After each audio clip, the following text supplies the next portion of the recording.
Salut à tous, c'est Pierre, j'espère que vous allez bien.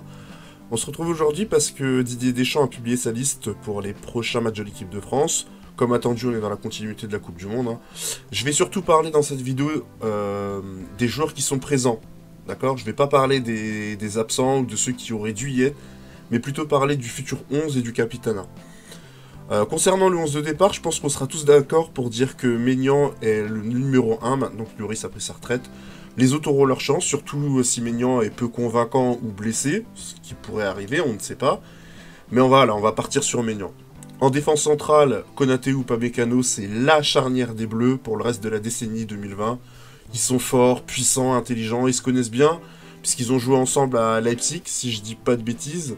Donc ça, c'est presque une valeur sûre pour les Bleus, au même titre que Hernandez à gauche. Ce qui m'amène à dire que Lucas Hernandez va bien galérer pour redevenir titulaire en bleu. À droite, le fameux poste qui fait tant polémique en France, a raison d'ailleurs, je vais mettre Pavard, qui est en meilleure forme que Koundé. C'est l'occasion pour Benjamin Pavard d'être revanchard et de confirmer son bon retour du mondial, si je peux dire ainsi. Koundé, il est bon aussi, à Barcelone. Mais voilà, offensivement, je trouve que c'est quand même assez moyen. Défensivement, il est très bon, même si sa passe ratée a provoqué l'exclusion de Araujo récemment. Mais voilà, ça reste une valeur sûre, Koundé. Et avec Pavard, ils vont se disputer, je pense, la place de latéral droit jusqu'à ce qu'un vrai latéral droit de métier débarque et met les deux sur le banc. En milieu défensif, on va rester sur les deux qui ont tenu l'équipe pendant le mondial, Rabiot et Tchouaméni. Rien à dire, juste devant eux, Griezmann, qui a fait une super Coupe du Monde à l'exception de la finale. Enfin, devant, je pense qu'on sera sur le trio Mbappé, Giroud et Coman, même si c'est pas forcément ce que j'aurais aimé, mais c'est ce qui met Mbappé dans les meilleures conditions, hein, le fameux pivot gang, à moins que Didier Deschamps ne choisisse Kolo Muani à la place de Giroud. À voir. En tout cas, ce sera Mbappé à gauche, Coman à droite.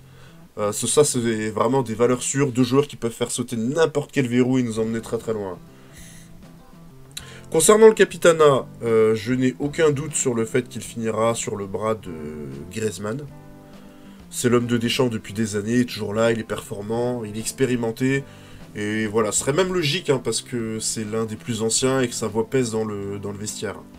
En 2, Giroud s'il est sur le terrain, et en 3, Mbappé.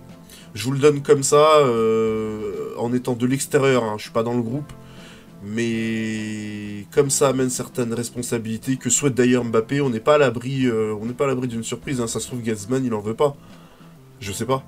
Mais si je devais choisir, voilà, ce serait mon choix.